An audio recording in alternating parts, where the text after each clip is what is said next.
All right, guys, what's going on? Happy Thursday, June the 2nd, 2022. Appreciate you all tuning in. I'm Chris Phillips, your host of the Daily Crow of the Spurs Up Show. As always, apologize for the delay there. My charger was kind of acting up, and I was just trying to make sure we were okay on that end. Sometimes, again, you got to fiddle with this stuff, the plugins, the connectors, whatever. But either way, we are live. Appreciate it. 843-790-3377. That's 843-790-3377. We are here taking your questions, your comments, your calls here on this Thursday. A lot to get into, a lot to discuss. Hopefully, the technical issues are a thing of the past, and we can proceed as normal today. I know yesterday, of course, we had to end early because the Muschamp Hackers just decided that we were done for yesterday. I don't really even know what happened. I still don't know what happened.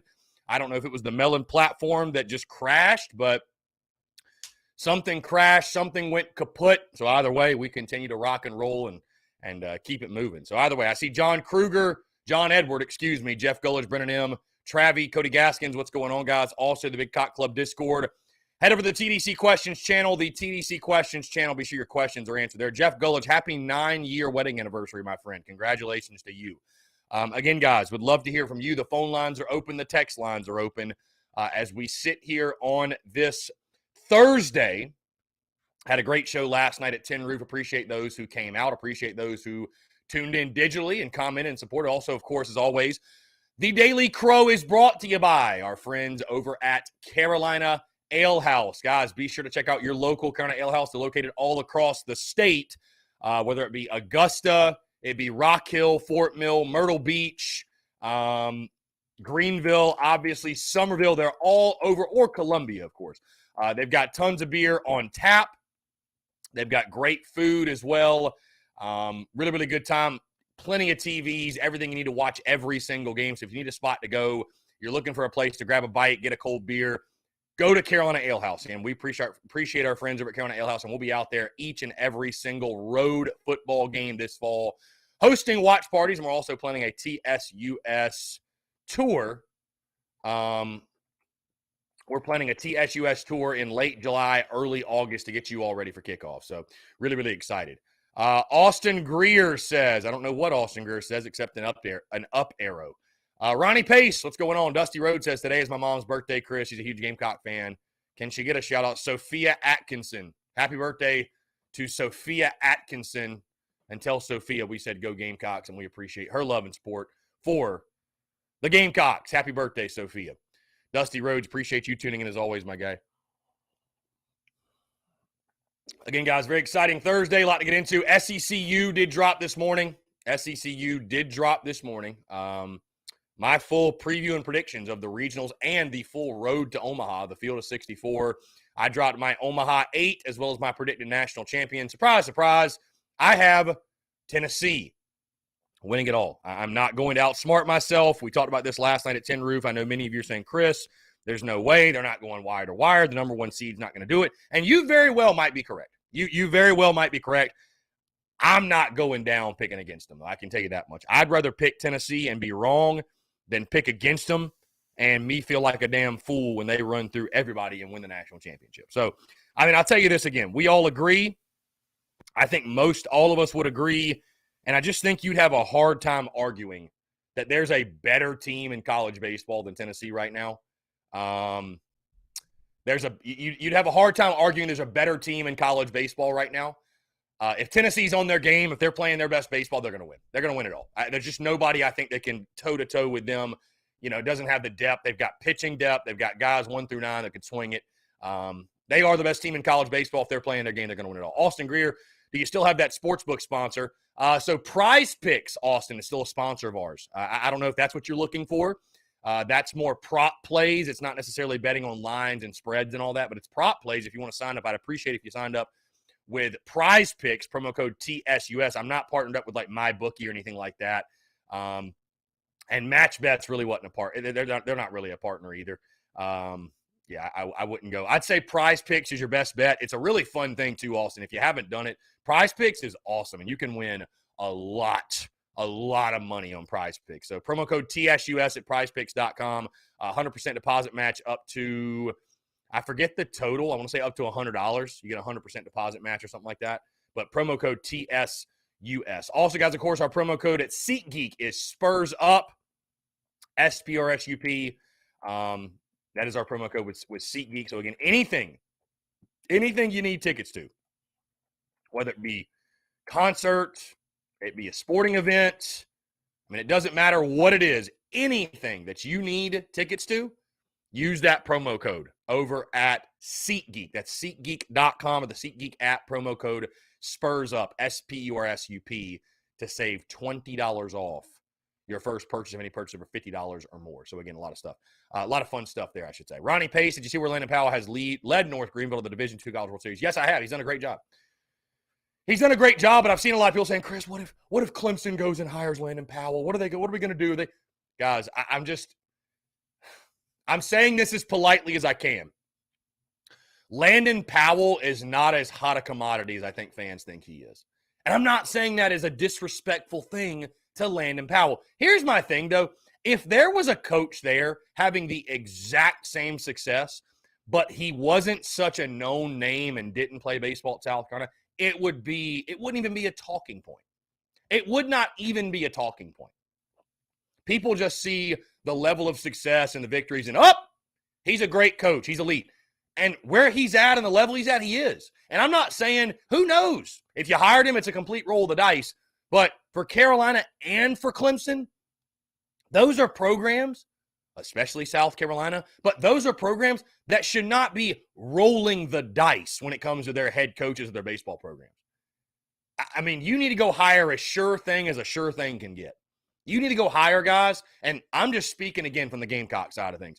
You need to go hire guys that have experience in the postseason at this level, who have experience winning regionals, super regionals, going to Omaha. Not some dude who's winning at Division II. I don't care what he played for South Carolina. I don't care what he did in Garnet and Black. Doesn't matter. Doesn't matter. Like, if you're not even willing, I mean, how badly does the guy want a D1 job? I could argue Landon Powell wouldn't even want to take the Carolina or the Clemson jobs.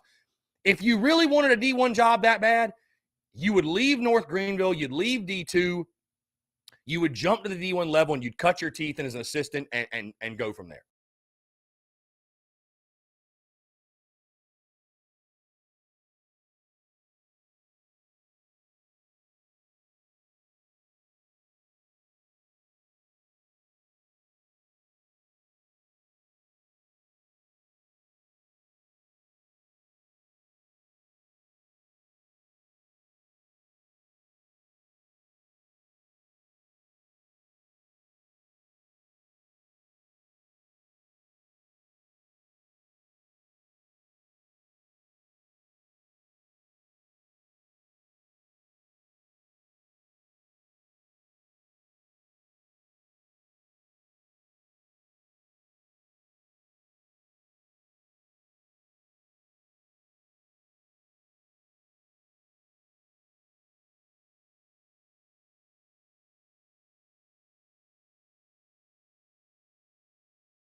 Oh, there we go.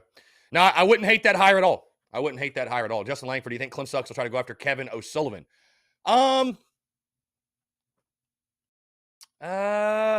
Maybe. I mean, worked under Jack Leckett. He's been at Clemson before. Maybe. Why not? If you're Clemson, why wouldn't you? I will tell you this, because again, Melon is just this streaming platform that we're on. It seems a little fickle. I might go back to StreamYard. I don't know yet.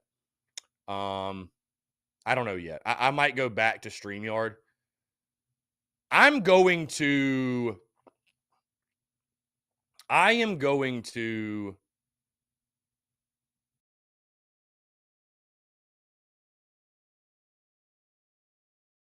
reevaluate our platform in which we're streaming on, because, guys, I have made the decision. Next week, the Daily Crow will take a hiatus.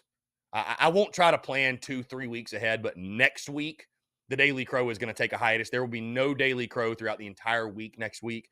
So I apologize to those who look forward to this each and every single day. There will be tons of content. What's crazy about that, and even just me saying that, is there's still plenty to talk about, because in case you missed it on social media, we're obviously in the middle or just beginning our top 5 series, just ranking everything top 5, right? So on tomorrow's podcast, we're talking top 5 favorite home uniform combinations. And basically, we're going to be talking uniforms for the next week.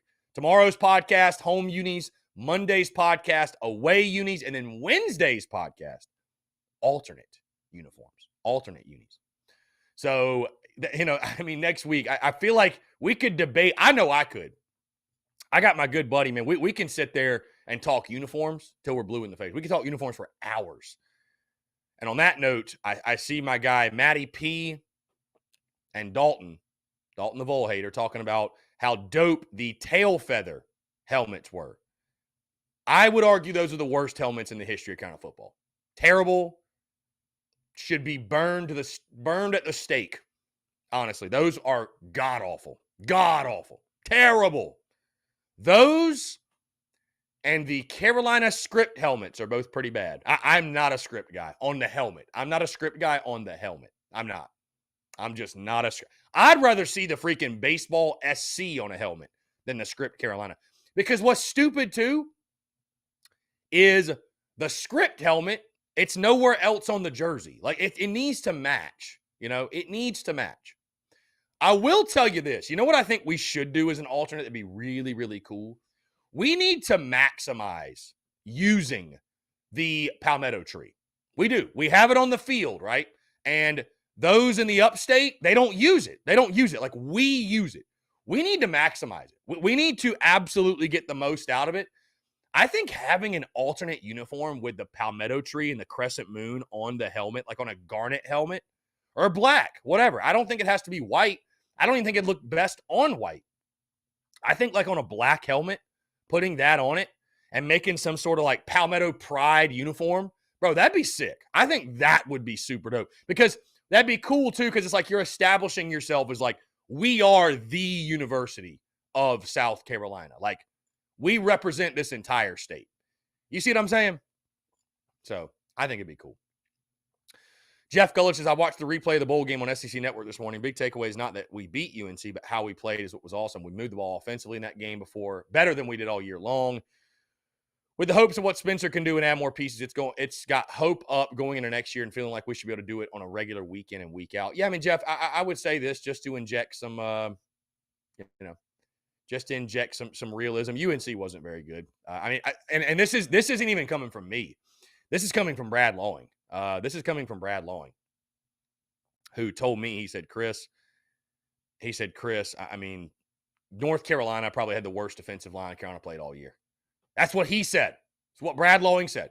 He said, I could have told you South Carolina was going to beat UNC in that game because UNC was not very good. So I'm taking nothing away. I'm just literally just regurgitating what Brad Lawing said. On that note, though, yeah, I mean, you watch that game and you hope with Spencer Rattler, you're able to move the football sort of like that. You're able to move the football sort of like that.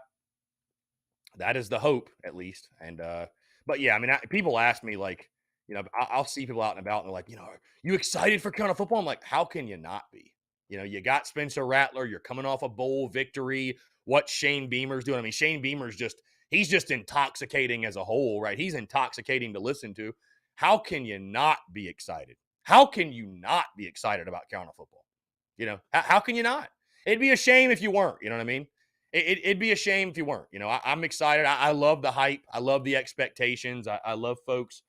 I'll tell you this. I'd much rather, because I know I try to talk people off a ledge.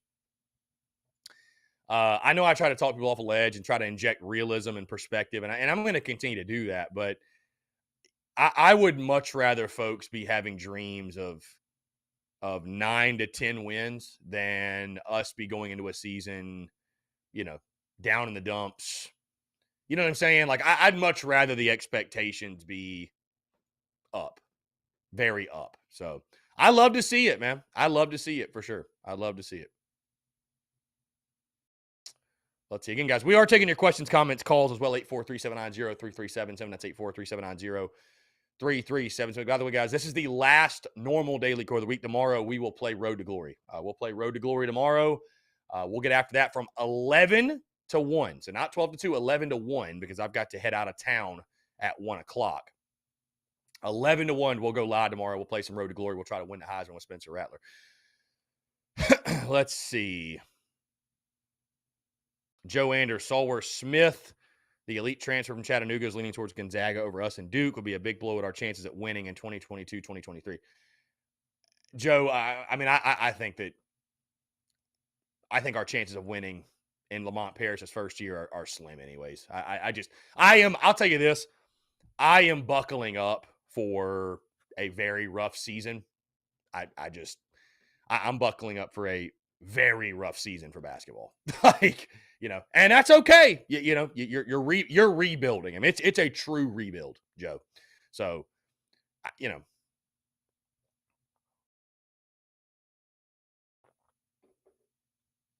Travis says, "Do we have a Garnet jersey with Gamecocks on it, like the black one, but only Garnet?" I don't think so, Travis. Here's the thing: I wouldn't. I think it's interesting. What game did we hold on? The Vandy game last year, we wore. Okay, so here's the thing with the Vandy game last year. We wore the Black Magic uniforms, but we didn't wear like the actual traditional Black Magic unis with it looked like the holes or whatever. You know what I'm saying? Like it wasn't like the throwback top. It was just a black top with Gamecocks. So it was kind of like an interesting like variation of the Black Magic throwback, but it wasn't the Black Magic throwback. It was really just black jerseys, Garnet helmets with the white circle. Number one, we don't have a Garnet jersey like that I know of. And number two, if we're going to wear those, I'd rather it be like the full-on throwback. You know what I mean? I'd rather it be the full-on throwback. I don't really like that it's like looks like the normal uniform. You know what I mean? That to me should be the Black Magic throwback uniform. Bottom line, that's what it is. That's what it is. So I will be very interested to see if Beamer switches up the unis. Yeah, Travis Allen, let's get into that really quickly. Jalen Brooks, that was the big news last night. Jalen Brooks is back with Carolina football. I'll tell you this, first things first, I'm not going to get into what the rumors were, what was being said behind closed doors that happened. I mean, first things first, you're really happy for the guy for being able to come back and play football again. With that being said, I don't think he's a contributor. I don't think he's a guy that's going to come in and make a bunch of plays for us. And, I was getting hell from people last night on social media about this is the guy which it's crazy to think. I mean, this happened 2 years ago and people are still bringing it up about what I said about Jalen Brooks. And, I'll go back to that when I said what I said about Jalen Brooks was more so about Muschamp than about Jalen Brooks. The fact that we were celebrating getting a D2 transfer. And my argument would be that his numbers since he got on campus proved that my reaction was probably fairly accurate. And it really did show the state of the program in regards to we were celebrating the type of guys we were getting. Either way, that's not even a knock necessarily on Jalen Brooks. It's just I was frustrated with the Muschamp era at the time. Bottom line, it's no disrespect, no ill will to Jalen Brooks. And I said it then and I'll say it again now. I hope the guy catches for 2,000 yards and is our leading receiver. We all want the same thing, which is to win. But I've never viewed Jalen Brooks as a guy that's going to be our number one, even our number two, maybe even not even our number three. He's a dude with athleticism and speed, has trouble catching the football, has trouble making the big catch. You saw it last year when he played. You saw it in his first year. But I will say, if nothing else, it's a positive to have another athletic body. More depth, the merrier. It's great to have depth. And so, again, Justin Stepp's got another guy to work with. Do I see Jalen Brooks really factoring in? No, I don't see him factoring in. I don't see him being a factor for us. But again, quality depth. You know what I mean? You like to have depth. You like to have guys that are pushing each other in that room. So for Justin Stepp, it's just another piece. For Justin Stepp, it's just another piece. Do I see Jalen Brooks, though, being, some type of impact player for us? Not necessarily. Cyrus Lowry, no real reason to why he left and now coming back. Again, Cyrus, I'm not going to get into the details. There was a reason, though. There was a reason. It wasn't necessarily like, he just voluntarily left and then returned. There were things from the rumors I heard going on behind closed doors that sort of forced him out. And I think now those things have been settled and cleared up, and now he is back. Okay. So I'll just leave it at that. Again, I'm not diving into speculation, rumors here and there, but it was just some shit that he had to go through and work out and get taken care of. And now he's back. So again, though, You think about, you got Josh Vann, you got Juice Wells, you got Corey Rucker, you got Xavier Legette, you got Jaheim Bell, you got Dak Joyner. I mean, where does he fit in? Where does Jalen Brooks fit in? I think at best, probably right. At best, he's wide receiver 5. At best. Maybe wide receiver 4. But at best, probably wide receiver 5. I mean, we're talking about a guy did not go through spring ball, did not get those reps in with Spencer Rattler. So, again, I'm glad to have him back. I'm glad he got through whatever he had to go through. But I'm not expecting him to, crack the starting lineup or make any major contribution. Again, we'll see what happens. But yeah, I don't see him being some major contributor for us. Anyways, yeah, you had that one catch at Georgia. I mean, other than that, though, it's been kind of just pedestrian. Yeah, I mean, Austin, here's the thing. That rumor is the worst kept secret. Well, Austin, it's just one of those things, though. I mean, I think you understand, my guy, if you've heard the same rumor as me, why it's such a touchy subject, why it's something that people aren't just saying, well, this is what it is. I mean, it's just, it's not something fun to speculate on. It's not something fun to talk about. And it's just not something we really need to talk about. So either way, though, he's back. Jalen Brooks is back. And like I said, it just gives Justin Stepp another body to work with. And, again, if he can give you, I think if Jalen Brooks can give you 200 or 300 receiving yards, maybe a touchdown or 2, I think that's a successful year. Again, I'm not expecting him to break out and have some crazy year. I'm not expecting him to be the number one. Again, I think you're looking at guys like Josh Vann, Juice Wells, Xavier Legette, Corey Rucker, Dak Joyner, Jaheim Bell, Austin Stogner, Trey Kenyon. I think you're looking at those guys, your top pass catchers. Jalen Brooks figures in as your 5th or 6th option at best. So let's see.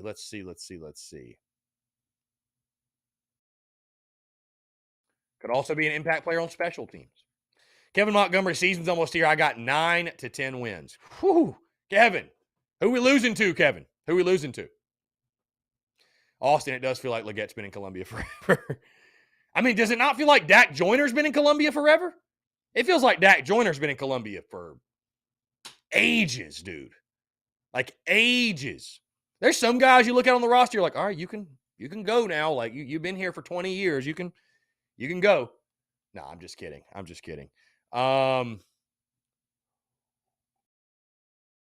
mean, you got to think there's some guys on their 5th and 6th season, man. It's crazy. It's absolutely crazy to think. By the way, guys, we are here on this Thursday taking your questions, comments, calls. 843-790-3377. That's 843-790-3377. I do want to say, guys, I appreciate you all, man. Your love and support. You guys tuning in every single day and calling in. You guys make this an absolute blast, man, truly. You guys have been great this week also about calling, being interactive.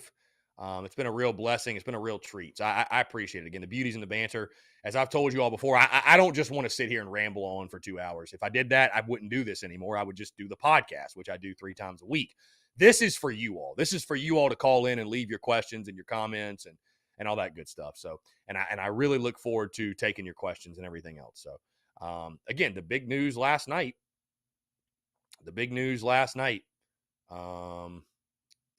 Jalen Brooks is back.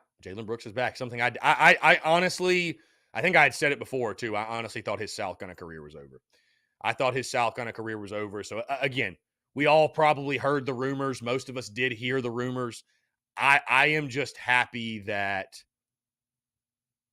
he is able to play football again, truly. So, DGD, what's going on? Appreciate you tuning in. Cody Gaskins, what about Landon Sampson? Yeah, there's another one. Cody. As a true, the good news is Cody is a true freshman. I don't think we're going to have to ask Landon Sampson a ton. He is a true freshman, so I'm not expecting him to be some crazy, maybe he will be a breakout guy, but yeah, that's just another option for you. So, I mean, realistically, here's the thing. We have really, really good running backs, Cody. So I don't see us playing a lot of 5 wide. I mean, at most, we're probably going to be 4 wide. And then we got really good tight ends, So I see us probably most of the time having 3 receivers on the field. Who are the 3? Well, Vann and Wells are 1, 2. I think that's just a given. Who's the third guy? Who's that third spot? What is going on here?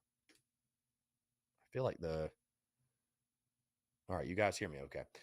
Who's that third spot? Who's taking the third spot? And, it'll be fun in July when we get into our position unit previews and I break down the receiver room. It'll be a lot of fun because, again, you just have so many options and there's so many good players to choose from. Yeah, that'll be a lot of fun to dive into and dissect and all that good stuff. But, yeah, I mean, how often are we running 4 or 5 wide receiver sets? How often are we doing that? But again, that's why I said too that it's no disrespect to him. I just don't think. I think with the guys we've added and him not being there for spring ball, I don't see Jalen Brooks. It's great to have another body. It's great to have depth. It's great to have a guy that was on your team last year that understands what Shane Beamer expects and wants. But I don't see him. I don't see him being some crazy impact player or hauling in 50 catches for 1,000 yards. Like I don't see it. I don't see it. So we all just want to win. I want to see the most productive offense possible. I want to see a great passing game. So if he's part of it, cool. If he's part of it, cool. Kevin Montgomery, I like that defense, but 10 wins more than what some suspect. I'm a Clemson fan, but we have problems. Kevin, I think picking Carolina to win 10 games is that's a little irresponsible, my guy. Little irresponsible. I mean, hey, I love the optimism. I love it. I love it. I love the optimism, but whew, God, it's a little aggressive, my friend. I think it's a little aggressive. Like I said before, I'd love to see us go 8-4, man. I'd love to see us go 8-4. Sign me up for 8-4 right now. Sign me up for 8-4 right now. So, anyways, guys, 843-790-3377. Again, last night, appreciate those who came out to Tin Roof. Appreciate those who tuned in digitally. Like I said, TDC will go into a bit of a hiatus starting next week. We will have no Daily Crow throughout the entire week next week. I'm just looking at my calendar. Yeah, we'll do no Daily Crow next week. We might do no Daily Crow the following. I'm not going to try to plan out 2-3 weeks ahead in advance, but we're going to take a little bit of a hiatus. We are. And one of the big reasons being just because this is the time of year to do so. I mean, I just feel like at some point it's like, you got to take it where you can get it. I'm not going to take time off during the season. I'm not going to take time off during basketball. I'm not going to take time off during baseball. This is the time to do it. So, and then of course in July,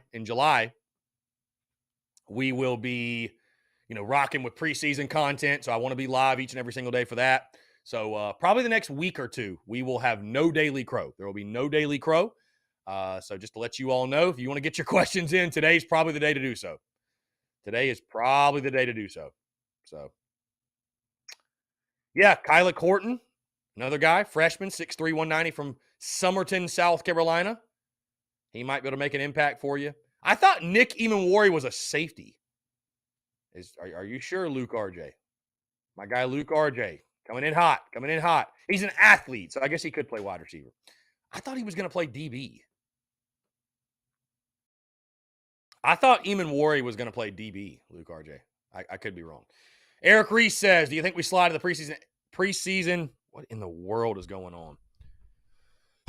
Do we slide in the preseason AP top 25? If not, are we ranked if we start 2-0 going into Georgia week? I don't think we're ranked preseason top 25. I wouldn't rank us, Eric. I wouldn't rank us preseason top 25. I wouldn't do it. I think we still just have a lot to prove.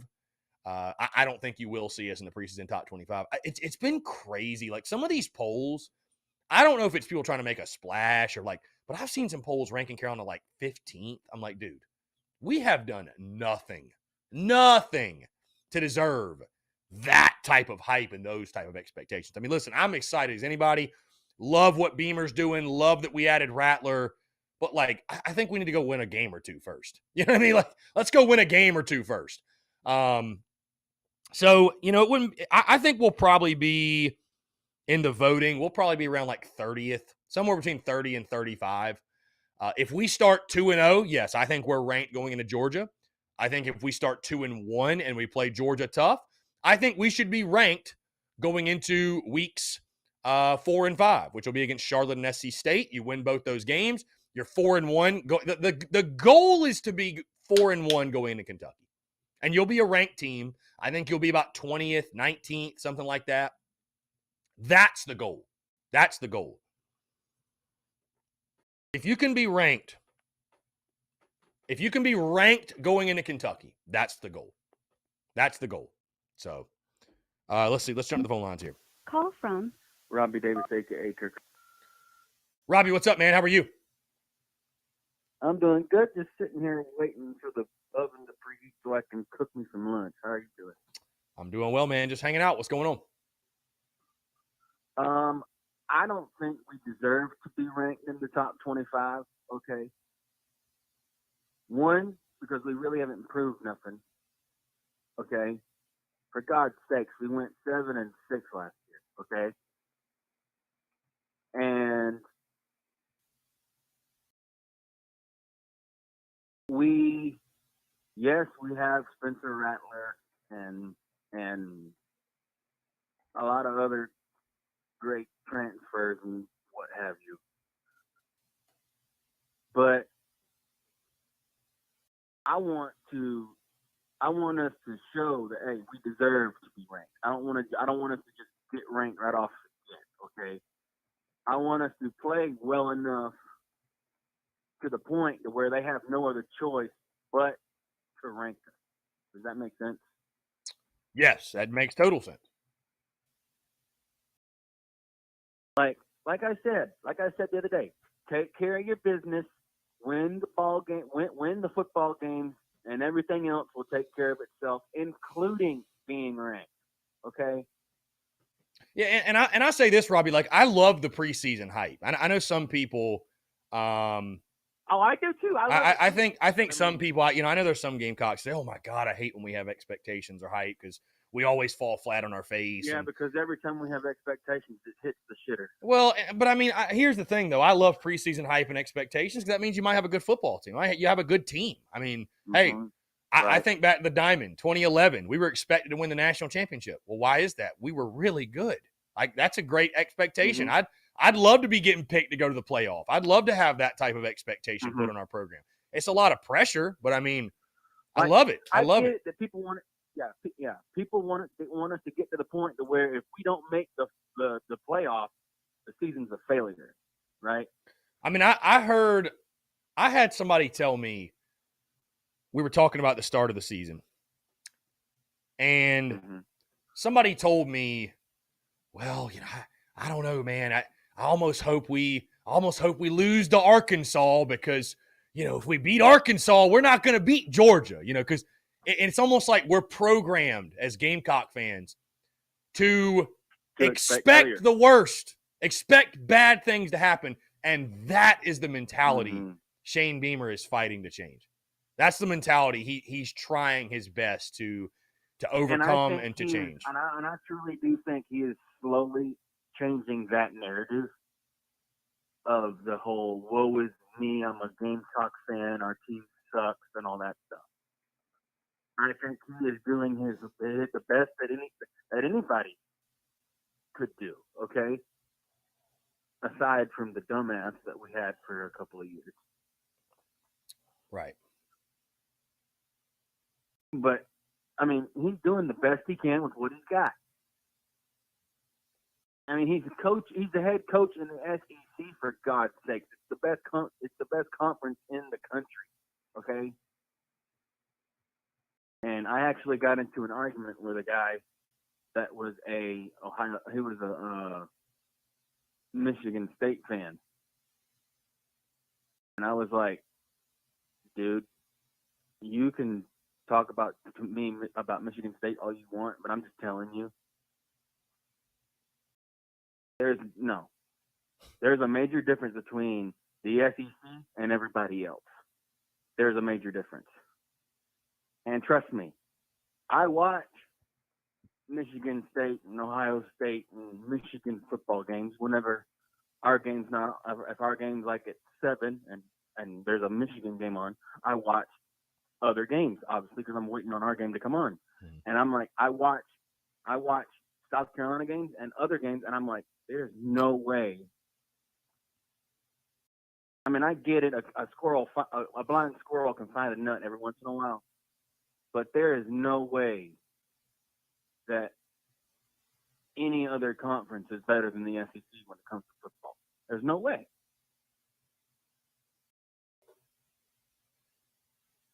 I would agree, Robbie. I would agree. Do you think there's a lot of people out there that argue that the SEC isn't the best conference in college football? Do you think that's a strong argument from people? You think there's people convinced that the ACC is better than the SEC or the Big Ten? Is that? Are you listen? You want proof that the ACC is trash? Okay. Now my boss that hired me to work at Texas is a Tar Heel fan, so he'll probably hate me for saying it, but he'll forgive me later. Trust me. But here's your proof. Okay, if the ACC is as good as people say it is, how come there's never really? How come the years that Clemson went to those national title games, nobody else had a chance, not a snowball's chance in hell to beat Clemson. A snowball would have a better chance of getting through hell.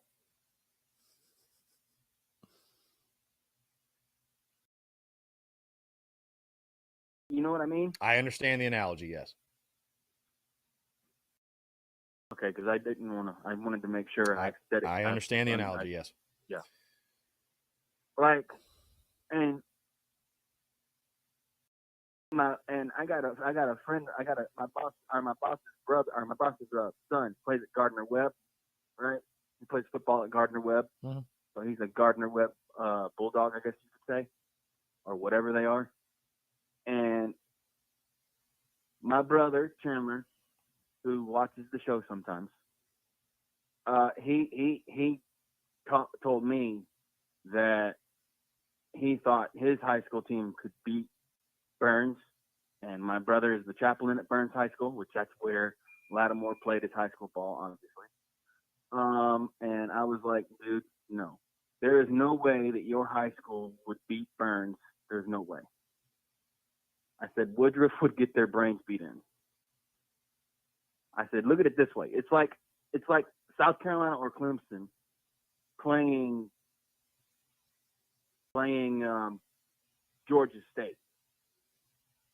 It's going to be a massacre, and it ain't going to be pretty. I said, there is no way that your high school would beat my brother's school. There's no way. Now, like I said, does a blind squirrel find a nut every once in a while? Yes. But there's always going to be days where teams are better than you, and you're just going to have to sit there and take your licks and accept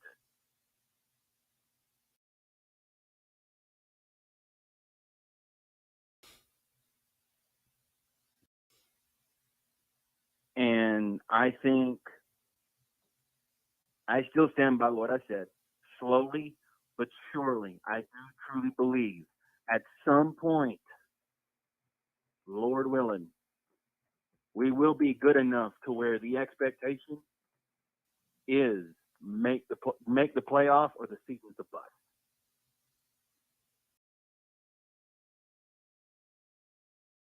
I hope so. I hope so. I hope so. I really do. I hope so. And like I said the other day, getting to the top of the mountain is hard, but staying there is harder. Because after you win a national title, the target's on your back. You know, Robbie, which basically hot take. I disagree. I think it's harder to get there. I do. It's harder to get there? I think so, yeah. Yep. I think once you're there, I get what you're saying, but I think once you're there, the positive momentum that you have, you can parlay that into more success. I equate it to what I do, right? The first 1,000 followers on social media is the toughest. Going from like being literally a non-factor, nobody knows who the hell you are. You know, when you're, again, I'm using, just give me a moment. I'm using this analogy. You're good. It's very tough when you start at zero and you got like 100 followers and Nobody gives a damn what your opinion is. Why would they listen to you? You have 100 followers. That's how the game is played, right? That's how value is weighed on social media, whether you like it or not. If you don't have a lot of followers, your opinion doesn't matter. I mean, in the sense of like, if you're an entity with 100 followers, it's like you haven't earned that benefit of the doubt. But as you grow and you get to a point like where we're at, your word, people put so much more street cred. Yeah, you get a lot of street cred. People start to put more stock in your word, right? And so now I tell people now with TSUS, I tell people right now, this is the fun part of business. I mean, this is the fun part. You know, I'm still creating content the same way I always have, but this is the fun part, man. So I understand what you're saying. Let's just take it to the college football side. Staying there and the target on your back, it's tough. But at the same time, it's I think what South Carolina's challenge of trying to go recruit kids, because that's where it all starts. I think recruiting, honestly, you know, we talk about coaching and recruiting. I would think, I think recruiting's 90% of it. Because if you don't have the players, doesn't matter.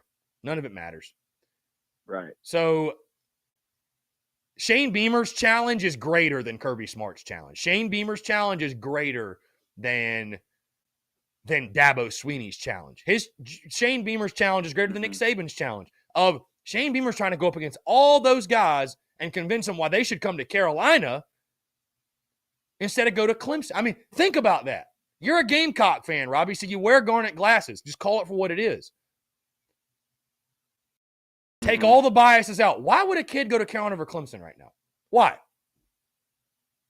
He has to be a kid that wants to do things that have never been done before. He has to be a kid that's sold on playing time. He has to be a kid that, you know, you never know why specific guys go to specific schools. You just never know. Think of Oscar Delp, though. Like the battle that Beamer's fighting to get kids to come to USC. Again, we love USC. We're biased. Right. We're biased. You'll stick with Carolina through an 0-12 year. You don't care. You're biased. You're going to wear garnet and black and bleed it, and you're going to suffer, and you're going to let this team and this school beat you down to a pulp if you let it. You just will. You don't know any better. Yeah. You're either loyal to a fault or you're crazy. You're one of the two, or maybe you're both. So, and that's fine, but a recruit doesn't feel that. Yeah. They're looking at it as like, especially if they're a really good player, where can I go win a title? Where can I go get drafted? What can you do for me? Not the other way around. That's where a lot of recruiting is. So that's the battle Beamer's fighting. And if you're Dabo, what's Dabo saying? We won. We're going to be in the ACC title. We're going to be competing for the playoff. We're putting guys in the league every year. We're putting guys in the league every year. Hey, we're Georgia. We have tradition. We have expectations of the playoff. It's just riding positive momentum. I'm not saying it's not hard, but it is just a whole different set of challenges. It's like making your first million in business. That first million's the toughest. And I haven't made that first million. That first million's the toughest.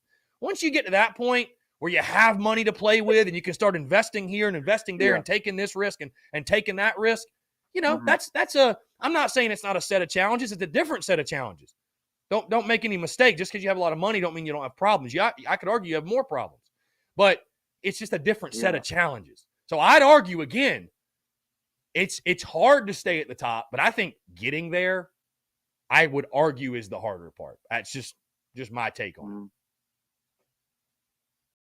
it. Yeah.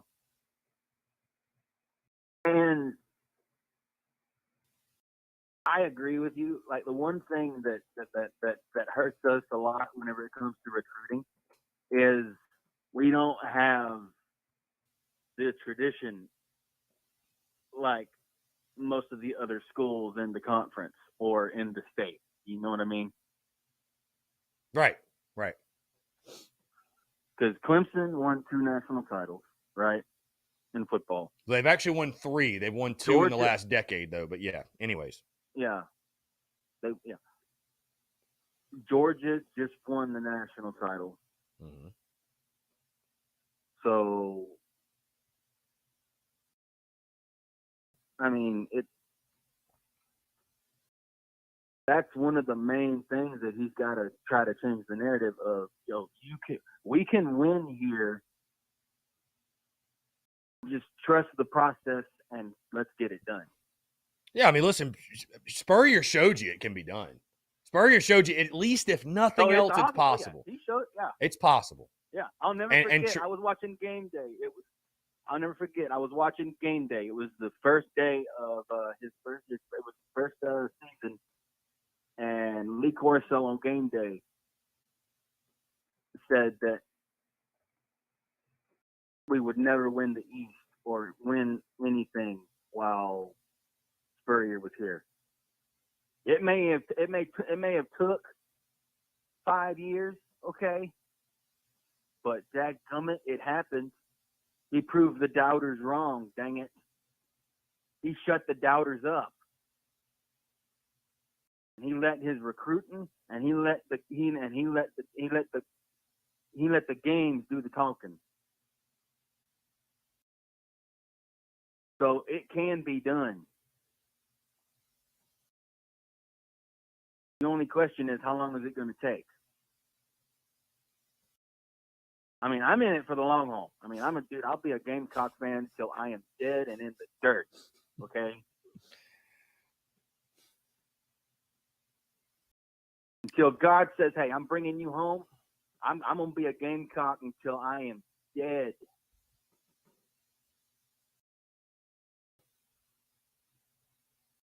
Okay.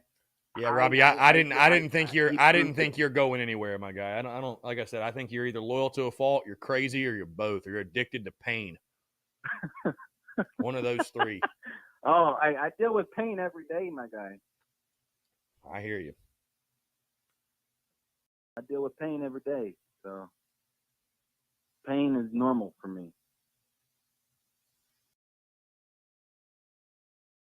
But I would say yes. Like his main issue is changing the narrative of South Carolina football. Trying to do what Spurrier did, and that is change the narrative of University of South Carolina football.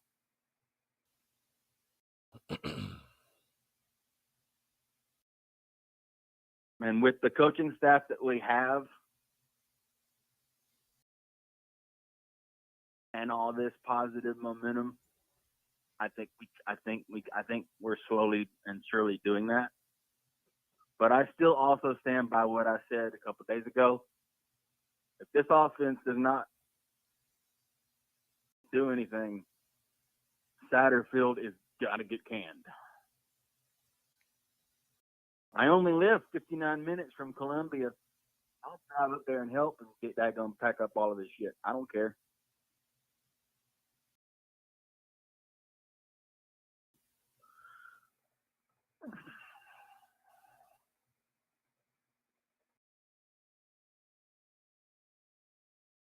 Indeed. But yeah, in case you're wondering, it takes about 59 minutes to get from Columbia to here, if you ever decide to make the trip for some barbecue.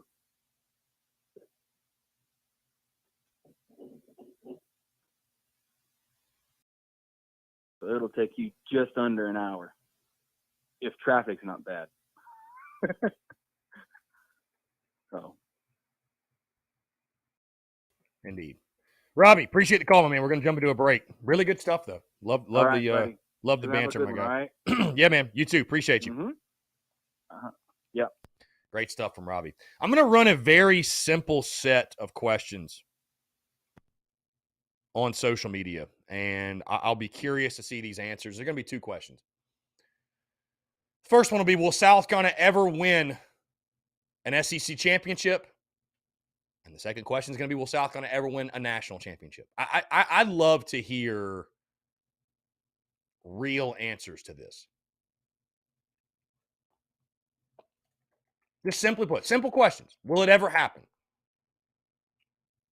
Not, do you hope it will it? If you had to put money on it. My God, Chris, I can't type for shit. Should have done this over the break. Anyways, all right, just posted on Twitter. Y'all go vote. Will South Carolina football ever win an SEC championship? Will South Carolina football ever win a national championship? Yes or no? Simple question. Simple question. Again, I think folks are going to say yes. Like, if you're a Gamecock fan, garnet glasses, you're going to say yes. Luke RJ, least shocking thing ever, you said yes. And I'm not saying you're wrong. I'm just saying I would expect you to say yes. Because as a Gamecock fan, you have to be eternal optimist. You have to be glass half full. You have to have hope. I mean, you think about it. You have to have it, bro. It's the only thing. It's the only thing that could get a son of a bitch like Luke RJ through the 90s. It's the only thing that could make a guy like Luke RJ think the 90s was a good decade of football. It's the only thing. The positive spin. And I respect the hell out of it. But will they? Will it really happen? Will it?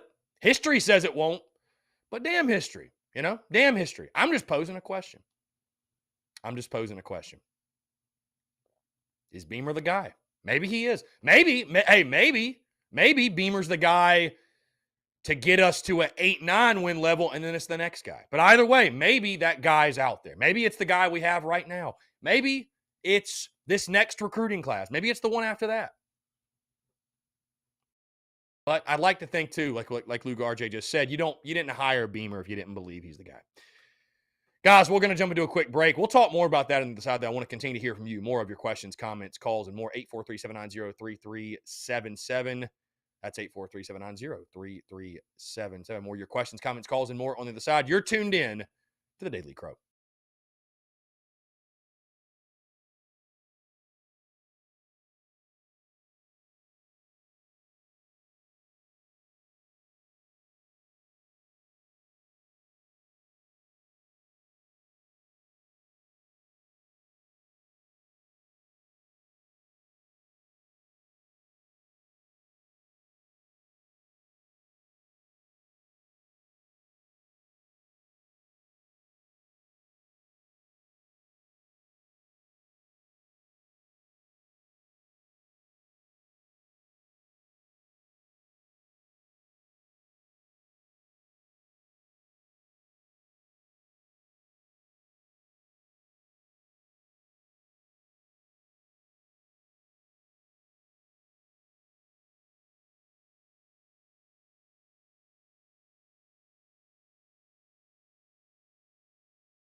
All right, guys, we're back. Taking your questions, comments, calls, 843-790-3377. That's 843-790-3377. A quick reminder, guys, in case you missed it, the Big Cock Club newsletter dropped yesterday. Business updates, updating you guys on everything you need to know, what's going on behind the scenes. If you'd like to check that out, patreon.com/bigcockclub.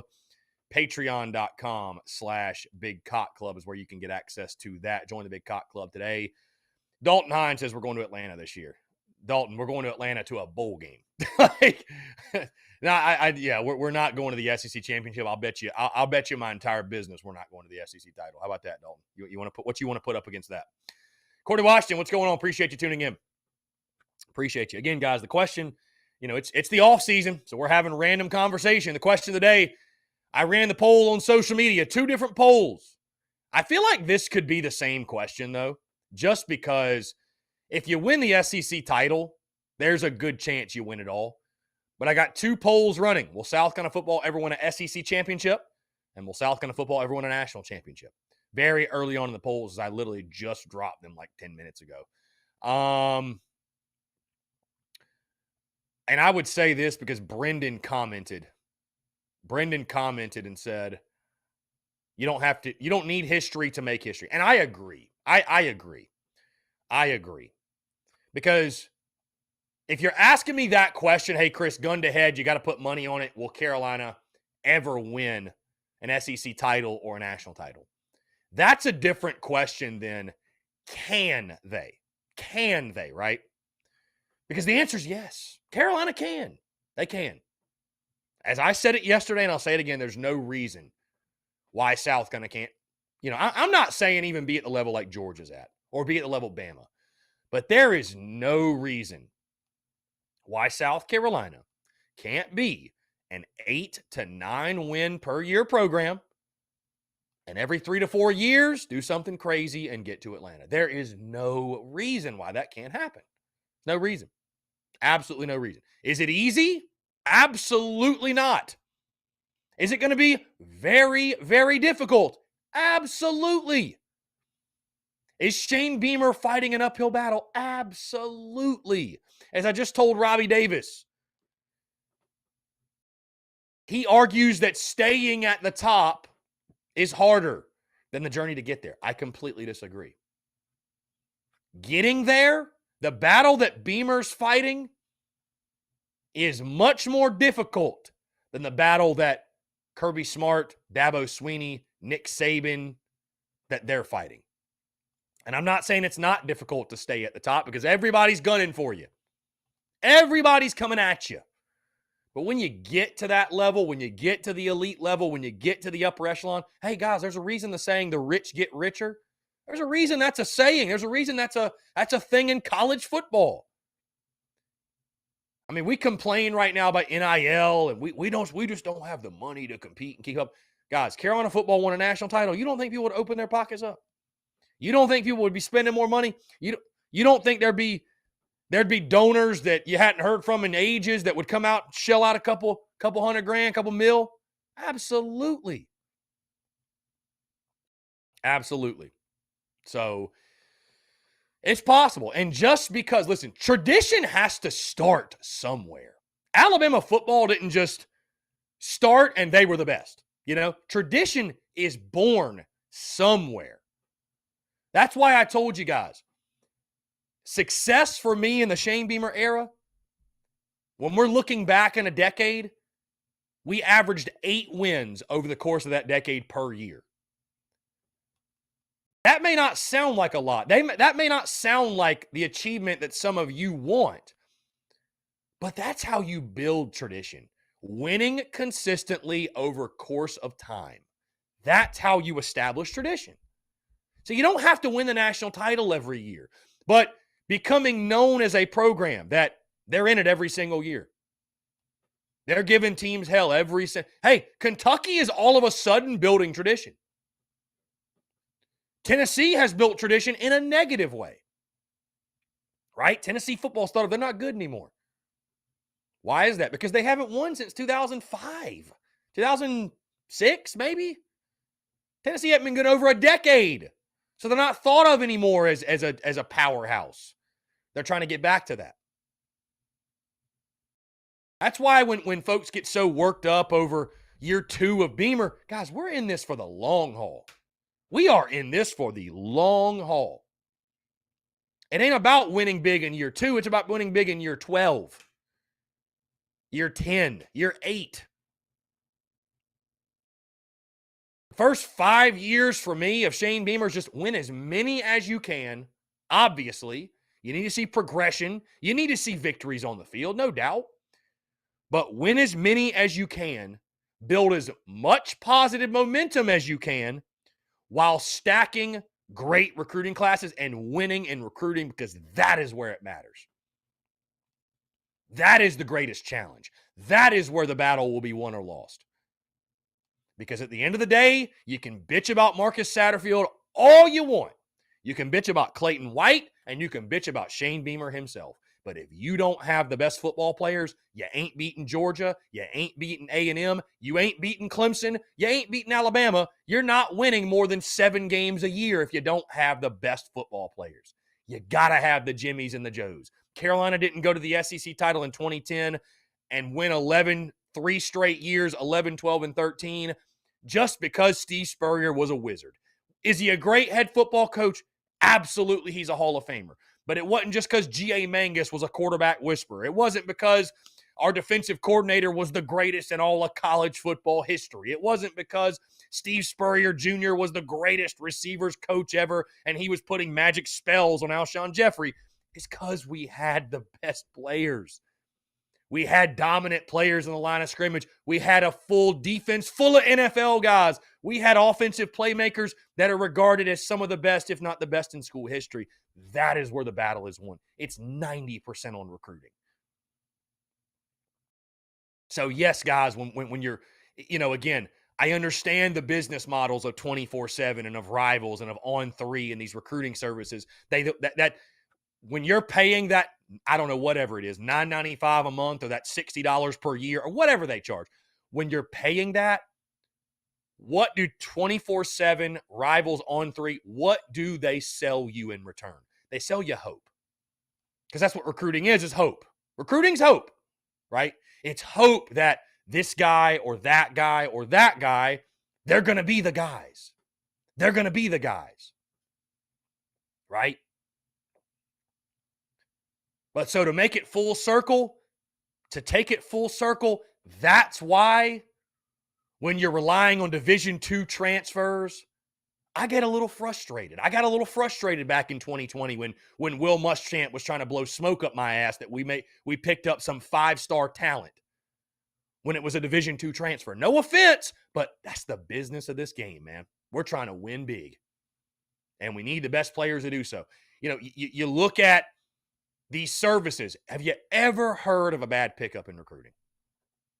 Have you ever seen 24/7 or Rivals tell you, hey, great, glad he's a Gamecock, but probably won't play, doesn't project to the next level. He'll be more of a scout team guy, roster filler, not going to make a great impact. Have you ever heard them say that? Every 3-star is a diamond in the rough, and every 4 and 5-star is the next best thing, the next big-time prospect, the next big-time college football player, the next big-time NFL guy. I've never heard a bad thing about a recruit, and that's understandable because they're amateurs, and if a guy picks your school, you should kiss the ground he walks upon, and, oh, thank you so much for doing us such a favor. That's the mentality, at least. That's the mentality. But you see kids drop these top 5s, these top 7s, and Carolina's included with these schools like A&M, Georgia, Clemson, Florida, LSU. Those are the guys we need to land. No disrespect to anybody, but when I see a guy and his offer list is South Carolina, Charlotte, Rice, Coastal Carolina, we need to be landing, no offense, less of those guys and more guys that are getting recruited by big-time schools, because those are the big-time players. And if that hurts your feelings, so be it, but it's the truth. Jimmy's and Joe's, man. Jimmy's and Joe's.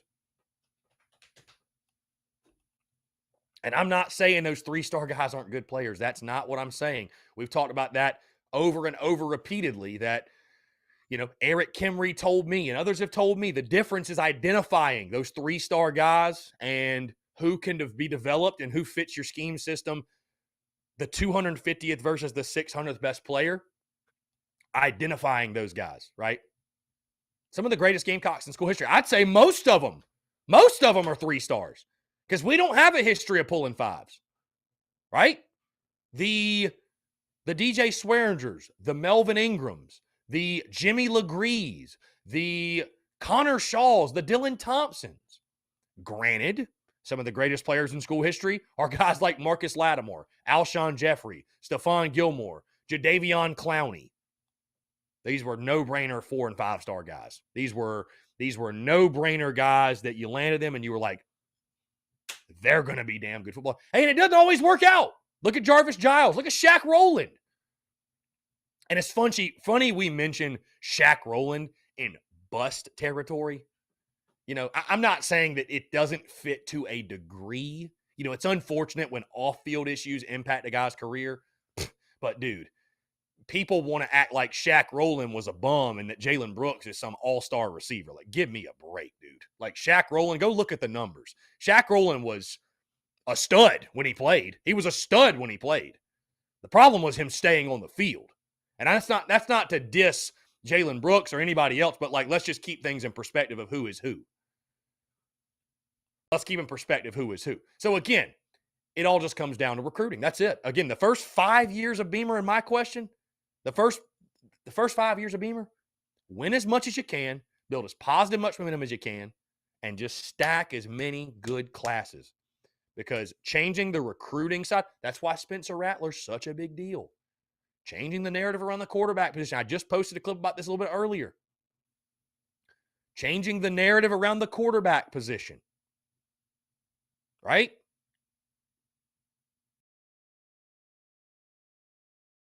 Showing top talent.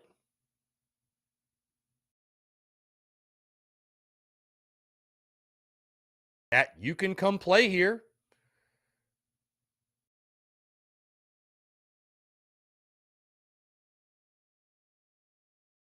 And you can win here. And you can go to the league. And you can do big things. But it all comes back to Jimmy's and Joe's. You got to have a guy like Sapp put guys in the best possible position to succeed. And guess what? If we don't have a good offense this year, he should be gone. God, where is Coach Ford when you need him? Coach Ford ain't tuned in months. He's just waiting until August probably, and then it's going to be the first comment from Coach Ford is fire Satterfield. Maybe he is tuned in. Heck, I don't know. I haven't seen him comment in months. So coaching matters, but I'd say, what do you think? Is it 90% recruiting? Is that too much? Is that too high of a percent? I think it's 90% recruiting, bro. Talking to a guy like Brad Lowing, right? Like Brad Lowing's a genius when it comes to pass rush, the way he studied film, the way he put his talent in position to succeed. But the reason Brad Lowing, just talking to Coach Lowing, and again, that conversation actually dropped today on SEC Unfiltered. The reason that Coach Lowing was so good is because he was an elite recruiter. The guy went out and got the best defensive line talent you can find. I mean, you bring Jadeveon Clowney and Devin Taylor and Chaz Sutton and Aldrich Fordham and Kelsey Quarles and Cliff Matthews, and you're bringing those kind of guys on campus. I mean, guys, when's the last time we had a dude built like Devin Taylor on the D-line? When's the last time we had a dude built like J.D. Clowney on the D-line? I mean, but he was an elite recruiter. He's a really, really good D-line coach, but he was an elite recruiter. Elite recruiter.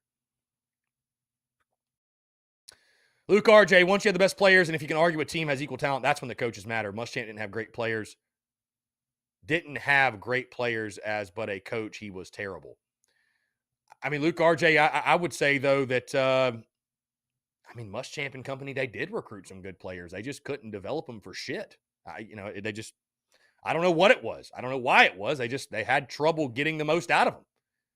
And I think you see that because, look at what they do in the league.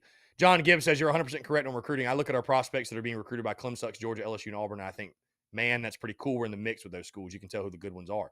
Yeah, I mean, again, it's not a foolproof system. The star rating is not a foolproof system, but,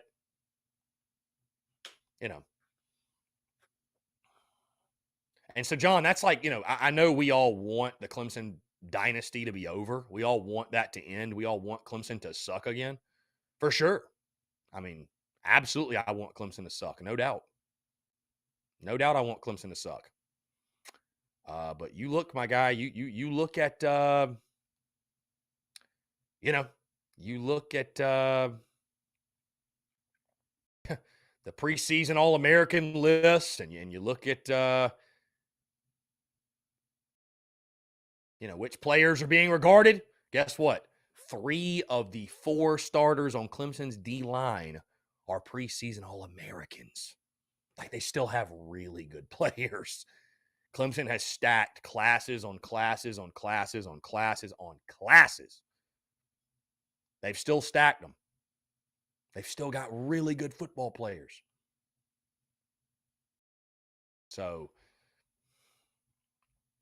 but again, I believe in Beamer. I believe in Beamer because when he was hired, what did we say?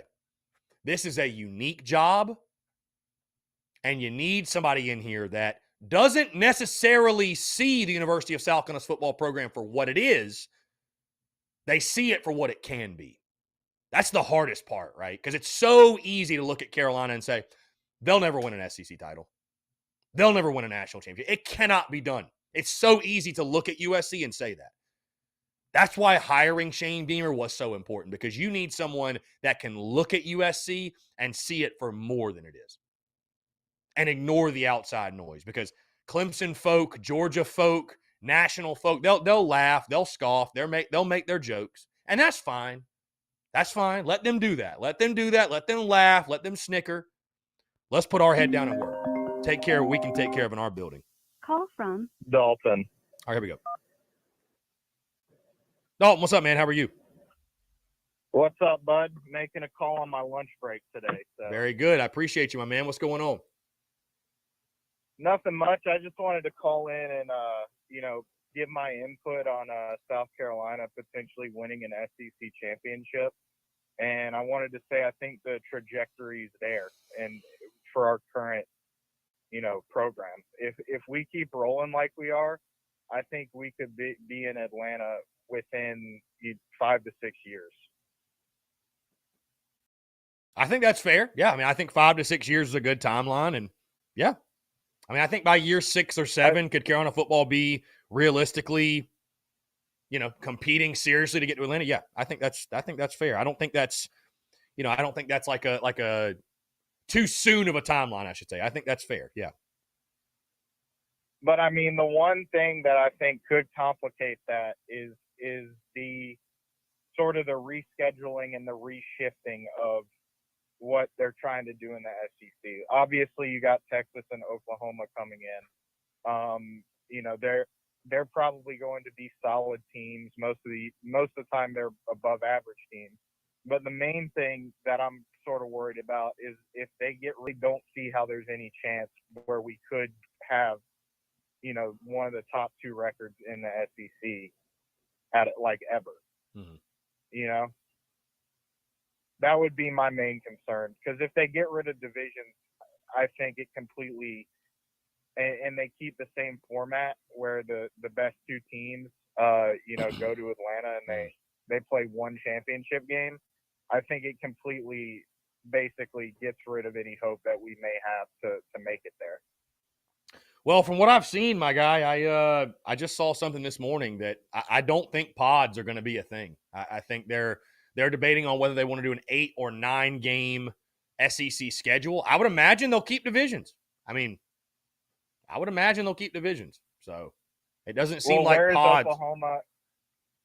Where is Oklahoma and Texas going to go then? Well, they haven't. I don't think that's been decided who's going to be East and West. I don't think that's been decided. I mean, I think obviously you're on the South Carolina side of things. You hope it's Texas in the East because Texas is not to the level that OU is right now. I mean, they're both good programs, but obviously Texas is superior right now. Excuse me, Oklahoma is superior right now. Texas is kind of, I don't know what Texas is. They're trying to get quote unquote back. So they both compete at an elite level. I mean, every program in the SEC aside from Vanderbilt is going to give you a good game most of the time, you know. So, I mean, my concern though, I think if they do make it a playoff, an SEC only playoff, I think you could see us in the playoff even sooner than 5 years, because obviously they're going to have more than 2 teams that make it into that conference playoff for the SEC. But I don't even know how that would work, because at that point you're talking about playing more than, 13 or 14 games. And for a college schedule, that's a lot, you know? Right. But as far as national championships go for South Carolina football, for me, I personally don't ever see South Carolina ever winning a national championship. I mean, if it happens, then I don't know. Like I said, I'll go streaking in front of the State House. I think I told you that, but that's what I'll do if we ever do win a national championship in the sport of football. But I just don't see it. I think the sport of college football is going more towards being top heavy. Every change that they've introduced to the landscape has made it a more top heavy, sort of sport. And so I just don't see a point in time where we could ever really become the best team in the nation or win a national title. Yeah, I mean, listen, that's a fair take. That's a fair take. I think. Listen, I think if you're betting on it, right? I think if you're betting on it, safe money says Carolina won't win a national title, right? It's just never happened. Over 100 years of football, it's never happened, and you could argue Carolina's never even gotten close. You know what I mean? So I don't think it's a hot take to say no, South Carolina will never win a national championship. Again, the question of will they and can they is a different conversation. But yeah, to say that I'm predicting South Carolina will not win a national championship in football, how many people would say it? Like if you took a national poll, and somehow you could get everybody to vote on it. If you could just get every national college football analyst to vote on it, I think 99% would say no. There might be 1 or 2 people that would be like, you know what? But I think most, the national perception of the program is this. Steve Spurrier couldn't get it done there. Couldn't get it done. Yeah, I mean. So how in the world is anybody else going to get it done? If you look at our history, we've never even made it to a New Year's Six bowl. If we made it to a New Year's Six bowl game, that would be a milestone in the history of our program. I mean, and I think Beamer is going to make it to a New Year's Six before. I mean, obviously they've watered down what a New Year's Six bowl game means, but I think Shane Beamer will get us to a New Year's Six bowl game, and I'm hoping he eventually gets us to Atlanta. And then, what happens after that, I have no idea, because, when you're talking about potentially winning a SEC championship, going to the college football playoff in its current format, and having the possibility to potentially win it all, we've literally never seen that. It's like less than a 1% shot at that happening, Yeah. Yep. Hey, the odds are stacked against you. But again, that's why it's so important that you need a visionary like Shane Beamer who can believe it can be done. Because you can't do it if you don't believe it can be done. I mean, listen, we all hate on Dabo Swinney. He's a clown. I get it. And the way he said it sounded foolish. But when he said, and I'm paraphrasing, but basically what he said was, you can't do it unless you see it first, unless you can envision it first. That's true. That's very true. That applies to anything, Well, I mean, I think a lot of that mentality with our fans and with our players is why, we've been losing to Clemson so often. Because I think on a talent level, obviously Clemson has more talent than us, but every single time we've taken the field with them, I mean, this last year being the main example of this, it just seems like it's a mental error and it's mindset more than anything. Because we weren't a 30-point worse team. Like we were not a team that should have gone in there and lost by 30. Maybe we would have lost the game outright, even if we had played our best game the entire season. But getting blown out like that, I think it just all goes back to the mental aspect of, like, you know, you're on the same field with like the best of the best, and you just don't think that you can compete and win against them, you know? Right. Yeah. I mean, it's yeah. So I think Shane Beamer's sort of working to fix that. I'm hoping we get some big upsets, because once we get some momentum on the football field, that translates to better things everywhere. Yeah. You know? Oh yeah, for sure. Better fan attendance, better recruiting, all that stuff. It just goes up from there. So yeah, I mean, I'm hoping we can make it to Atlanta, you know, sooner rather than later. But at this point, I'm just hoping for, you know, a good bowl game at the end of the season, and a win in that bowl game. Yeah. Yep. It's on Shane Beamer to change the mentality and the culture. And I mean, that's what he's fighting. That's what he's doing. But again, once you get there and you build positive momentum, I mean, you know, just look at Steve Spurrier. When we started winning 11 games 3 years in a row, my mentality changed. My mindset completely changed. I showed up to the stadium expecting to win. I thought, well, we're going to win because that's what we do. We win. Flat out, we win. You know? So. Yeah, and I mean, you look at the baseball program now, and it's sort of the same thing. Unfortunately, it's like we're actually like supposed to be dominant in that sport, and right now it seems like the mentality of our, you know, players and our program is that we should just be a mediocre team. Like, I think the fans, you know, want it more than the players do in that capacity. But I think, like, with the football program, you're sort of seeing like an upward trajectory in that aspect where the fans and the players are on the same page, right. You know? Well, yeah, and that's the thing, you know, momentum and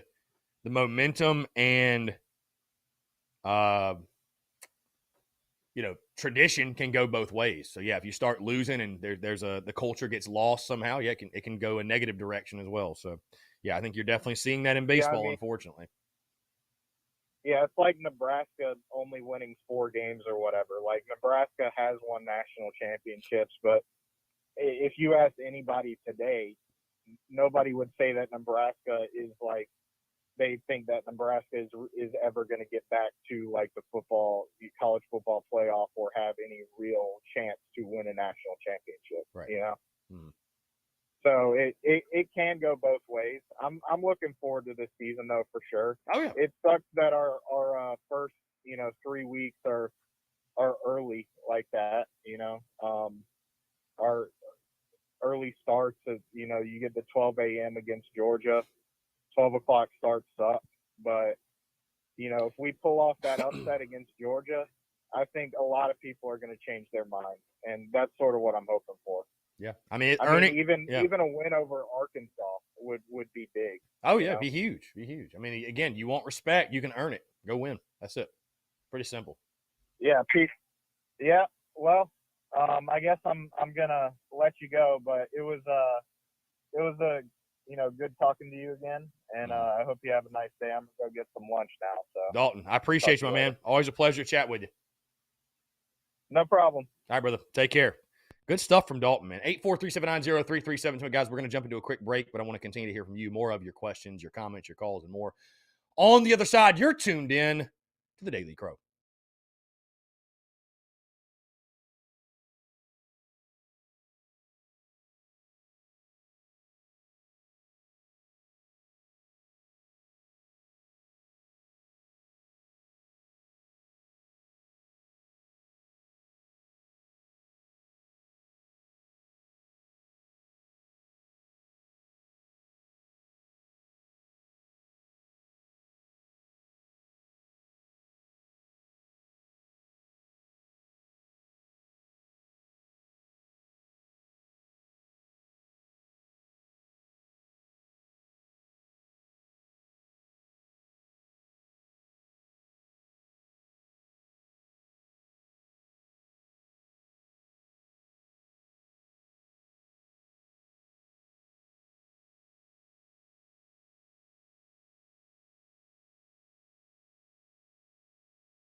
All right, guys, we're back. Taking your questions, comments, calls. 843-790-3377. That's 843-790-3377. My guy P-Mod in the chat. What's going on, P-Dawk? What's going on, P-Dawk? Let's see. Let me jump back up. I missed a couple of questions when I was rambling. Tyler Gay says, Chris, if we somehow start the season 3-0, will you then think we got a shot at going to Atlanta for the title? He says, I'm not saying that's what we're going to do. I just want to hear your thoughts. I mean, listen, Tyler, if we start 3-0, yeah, I think it'd be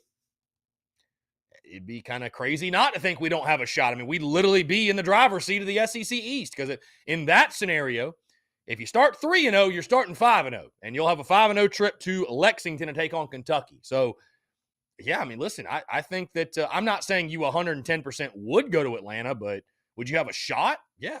I mean, no question. You beat Arkansas and Georgia. I mean, bro, you're at minimum a top 15 team. Like, you're all of a sudden jumping into that territory. You know what I mean? So, yeah. Let's see. Tyler says, no doubt recruiting's critical, but combine stats are like splitting hairs. Better get some coachable kids with some dog in them. I'll take a 4.5, 4.6 kid that can ball over a 4.3 kid that's just fast. Yeah, for sure, Tyler. I mean, there's things you got to identify in recruiting, but I mean, again, it's just Jimmy's and Joe's. You know, either a kid can play or he can't. Bottom line. Yeah, Travie, that story about Chris Culliver from Brad Lawing was something else. That's for sure. That story was nuts. That story was just flat out nuts, is what it was. But it just goes to show you that it's an imperfect system. We'll put it that way. AJ Bauer says, mark my words. We either start 2-1 or 3-0 this year. AJ, I'd expect no different from you, my guy. You're commenting on Instagram every single day on our Instagram with the like every time if y'all haven't seen AJ Bowers on Instagram, every time I lock in a prediction, if I'm picking Carolina to lose, AJ Bowers is on my case every single time. P-Mod says, when the SEC expands to 16 teams, there won't be East-West. It'll be pod play and 2 semifinals. He says it allows the SEC to make more money, but having semi games, and it also doesn't overload the East because Bama, Auburn would be the only ones that make sense to add. You'd only get one West opponent per year. The pod I saw proposed for us was South Carolina, Georgia, Kentucky, and then Florida or Vandy or Kentucky. So, yeah, I don't know. I don't think they're going to do pods, P-Mod, believe it or not, from what I've seen. Brendan says there's the 3-6 system with 3 permanent games and 6 rotating, and then 1-7 system with 1 permanent and 7 rotating. Yeah, it'll be interesting to see what they do. I mean, I like the 3-6, but it doesn't sound like pods are going to be. I don't know. I think pods is a good idea. I think pods. I've talked about it before. I think I think pods keeps more fan bases invested for longer. So, yep, I would go the pod route, but that's just me. So.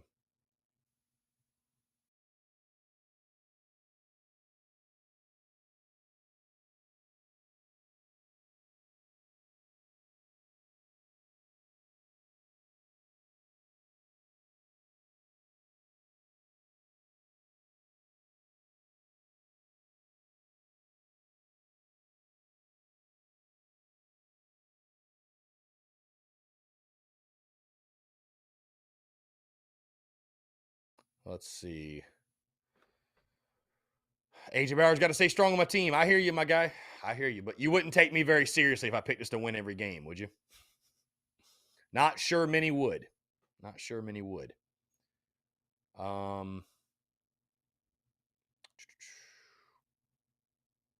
Let's see. Again, guys, appreciate you all tuning in, taking your questions, comments, calls, 843-790-3377. Again, get your questions in now. Get your questions in now because tomorrow, it will be the Daily Crow tomorrow, but we're going to be playing Road to Glory 11-1. And then, guys, we're going to take probably a hiatus next week, maybe the following. I don't want to plan that far ahead because, again, guys, I know myself. I know I'm going to take probably a week off and say, you know what, this sucks. I don't want to do this anymore. Let's do the Daily Crow. The Daily Crow, it's just such an integral part of my daily routine. It just is. It's just such a major part of my daily routine. So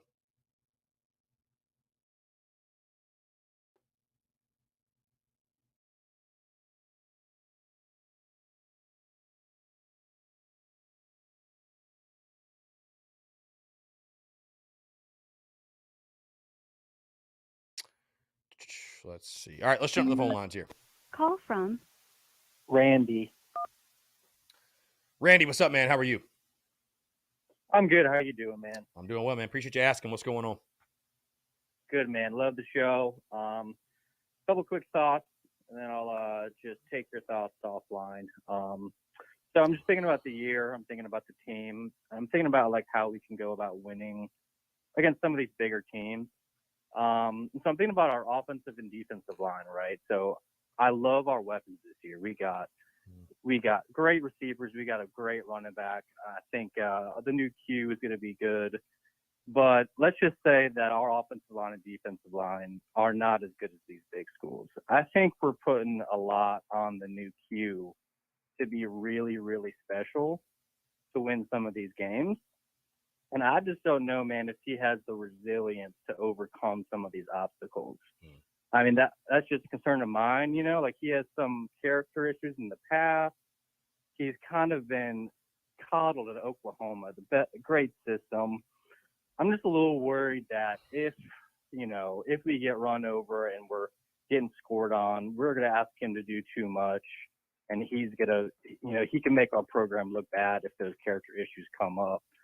So that's kind of like my thoughts. And let's say he has a mediocre year. Are you expecting him to be here for another 2-3 years? I'm just curious to know what you think happens to him if he maybe has a bad O-line, has a mediocre year. Yes, kind of your thoughts on that. And just another thing, just a random question. How many games do you think you're going to be? Like, do you usually go to all the Gamecock games? Or I normally am at every single game, yes. That's amazing, man. Cool. So, yeah, what was your question on that? So it was like if our O-line and D-line are just not as good as these big teams, and the new Q isn't that good, or is being pressured too much? Like, are we asking him to do too much? And if he gets frustrated and isn't as good, does he leave the program? Do you expect him to be here for a few years? Is there too much pressure on him? So I'll take it offline, man. Thanks. Love the show. Appreciate it, man. Thank you, Randy. Thank you. First things first for the kind words, and appreciate you tuning in. Yeah, great questions. I'll go back to. So I guess the question was really around Spencer Rattler, and I will say this because you bring up like character issues and I mentioned this on the clip I dropped a couple hours ago. I think one of the best things that could have possibly happened to Spencer Rattler was him going through adversity last year and him sort of being humbled, you know what I mean? Getting benched, having to deal with that adversity. I don't think I trust Shane Beamer. I don't think Shane Beamer would have brought anyone in who is anything other than an asset to what he's building and helping to advance our football program forward. Now, you posed the question of, is there a chance that he will return and be at Carolina longer than a year if he doesn't have a good season? And if that happens, if Spencer Rattler is here for more than 1 year, it was not a successful year. Because again, I talked about this in the clip I posted. A successful season, you can talk statistics, you can talk wins, and those things will all come if he has the type of year to get taken in the NFL draft. Because it'll be a successful year for him personally, it'll be a successful year for the football team as a whole, and it'll be a successful year and a success for the program because of what it will do in changing the narrative around the quarterback position, right? With that being said, maybe I'm just optimistic. One thing you can't doubt, exactly how good will Rattler be? What will his statistics be? That's hard to say. But what you do have to feel good about is the fact the dude has immense talent. He's got immense talent. You cannot deny the kid's talent. You cannot say, well, he's just not that good of a player. Yes, he is. Yes, he is, right? I mean, the dude's a stud. You watch him in the spring game. You didn't even see a lot, but you can see the natural arm talent. You can see the throwing ability, right? So I do expect him to have a good year. I think he will have a year where he will get drafted. Listen, you don't want to ask him to do everything, right? But you're not going to have to, is what you feel like. You got those running backs that you mentioned. You got more weapons on the outside, many more than you had last year. You got his good buddy Austin Stogner on the way. You got the tight end position. Again, you have playmakers to help him. It's not just going to be like it's all on him. And the key, like you mentioned, it's going to be the offensive line. That's the key to the entire season. Will the offensive line do enough? Will the offensive line do enough to give him a real shot to be successful?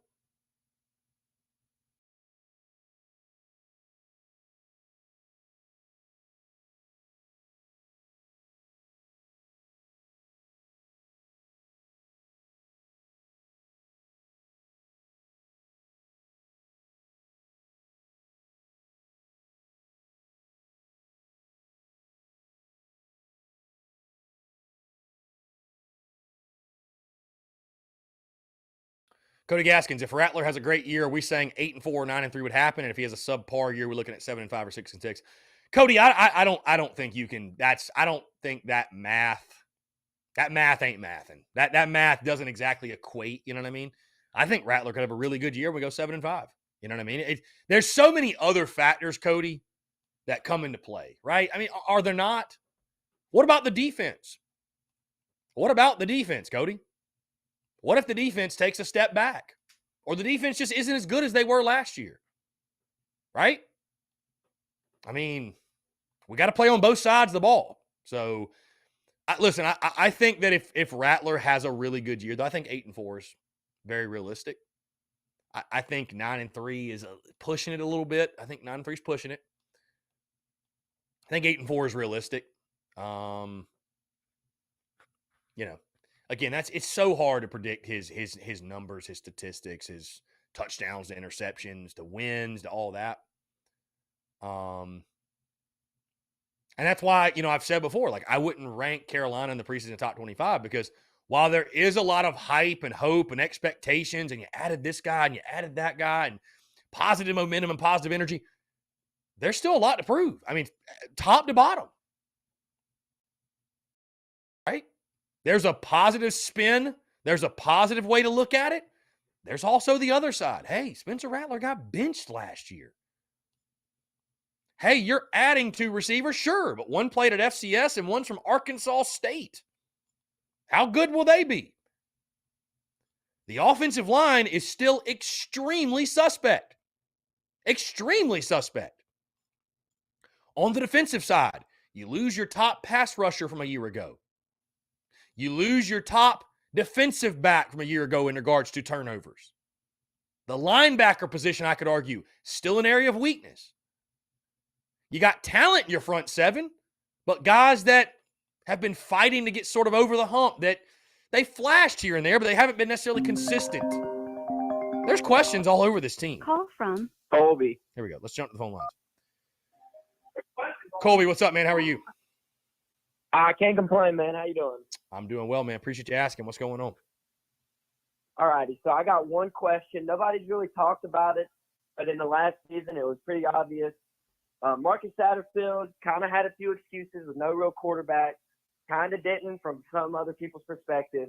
What is his expectation? Now he has a quarterback. Now he has some wide receivers. What does he have to do to keep his job? Granted, after year 1, I think he should keep it. He really needs to be able to prove himself. He didn't. He got absolutely a fluke. Keep his job going into year 3.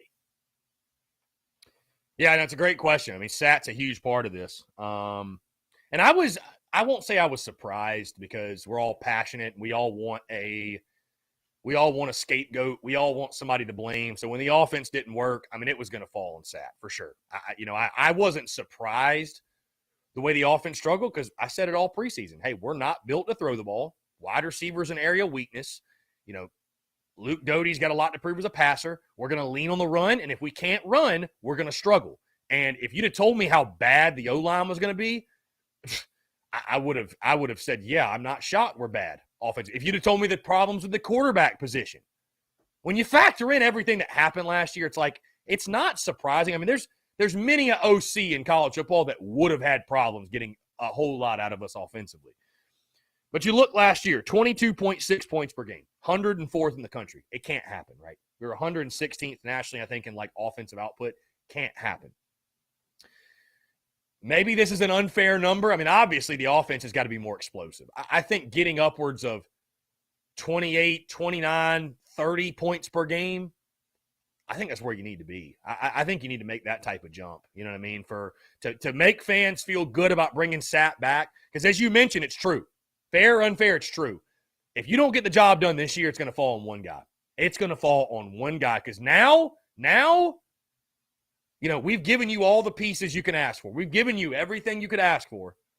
At this point, if it doesn't work, well, it's not the car anymore. It's not the wheels. It's the guy driving it. And we got to change that. You know what I mean? It's the mechanic, whatever, however you want to phrase that. It's going to fall all on Sat. So year 2 of the system, now you got a big-time quarterback. You've added all kinds of pieces. I'm not sitting here saying we should have the best offense in the SEC. I don't think we're at that level yet, but you got to be better than 106th in scoring. You got to be better than 116th. You have to, right? So, yeah, I think getting upwards, I think minimum 28 points per game. I think minimum 28 points per game is where you need to sit. So, I'd probably say 30 points per game, really. I think that should be the goal, 30 points or more per game this season. So, will that be enough to keep Sat? Hey, maybe we score 30 points per game and we feel like we underachieved. I don't know. It's tough to tell, right? But, yeah, a lot of pressure on Satterfield this year. In the first quarter of the season, you know, you got a lot of easy games, not necessarily easy, but you got an easier schedule than you had in the past. You got a good chance to buffer those stats. But I think the biggest part last year was, number one, you got White's defense doing great. So he sets the bar really high. And then you think back to all the questionable calls. Like you're looking back at Tennessee, I'm thinking that Jordan Burch call is great, terribly executed. But when it fails, everybody points to you like, what are you doing, you dumbass? But, I mean, you know, I don't really think he was all that bad. But at the same time, you know, now you've got a quarterback that everybody's drooling over. You've got you some wide receivers. You got Jalen Brooks coming back. You know, you've got your tools. You got it. This is your year to put up or shut up, definitely. Yeah, without a doubt. Without a doubt, it is put up or shut up. I agree with you 110%. All right, man, last question, and I'm going to leave. Who gets fired first, Kingston or Sat? Just way in the future, who gets fired first? That's a good question. I think Satterfield's back after this year. I think the offense is going to improve. I don't think – let me put it to you this way. I think there's always going to be fans that are disgruntled with Satterfield. There's just always going to be fans that hate the OC. I think we will not – will we do enough offensively that warrants me saying or anybody saying he's like the greatest OC ever and he's going to be here for the next 10 years? I don't know if we'll hit that level. I don't think we'll have a bad enough season offensively, though, for it to warrant a change. You know what I mean? I don't think we're going to be porous offensively to where it's like just a no-brainer he's got to go. So, yeah. I think Kingston. I think after next year, I think Kingston's going. I hope and pray to God he is. Because I just – even if I've already talked about this, and again, it's just going down a rabbit hole, a completely different topic, but even if you back into the regionals and you win 32 or 33 games and the pitching carries you, if you're terrible in hitting again, which you probably will be, I feel confident saying you probably will be, you're not solving the problem and you still need to change. You still need to make a change. So, yeah, I think Satterfield outlasts Kingston, actually. Hey, next tweet, call it out. Shout me out for it. Yeah, dude, honestly, that's a great question. That's a real head scratcher. Is it Colby with a K or Colby with a C? Colby with a C, like the C's, baby. Beautiful. Beautiful. Yeah, dude, we'll do it. We'll do it. I think that's a great question. All right, yes, sir. Have a good one. Colby, appreciate it, my man. Thank you. Great stuff. Guys, we're going to jump into one final break, but I want to continue to hear from you more of your questions, comments, calls, and more on the other side. You're tuned in to the Daily Crow.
All right, guys, we're back. Final couple minutes or so here on the Daily Crow, taking your questions, comments, calls. Coach Ford coming out the woodworks. You start talking about Marcus Satterfield, and Coach Ford's spidey senses start tingling. He says, wow, that's a huge vote for Satterfield. I don't think we will be horrid enough to get him fired. Win less than 7, and we need to see some changes. Coach Ford, I'm not disagreeing with you. Coach Ford, all I was saying is I think for Marcus Satterfield to get canned, we would have to be bad offensively. We'd have to be bad, okay? And so my point being, like, do I think we're going to be elite offensively, scoring like 40 a game? Like, no, I don't think we're going to be at that level. But I don't think we're going to be – I think we're going to make improvements, Coach Ford. I do. Are we going to hit that 30 points per game number that I have set out? I hope so. I think we should. But would you disagree, Coach Ford, that for Satterfield to be fired, I think we'd have to have a very bad year on offense. I think we'd have to have a year almost similar to last. Or we'd have to improve, but not like barely improve. You see what I'm saying? Like, Coach Ford, what do you think?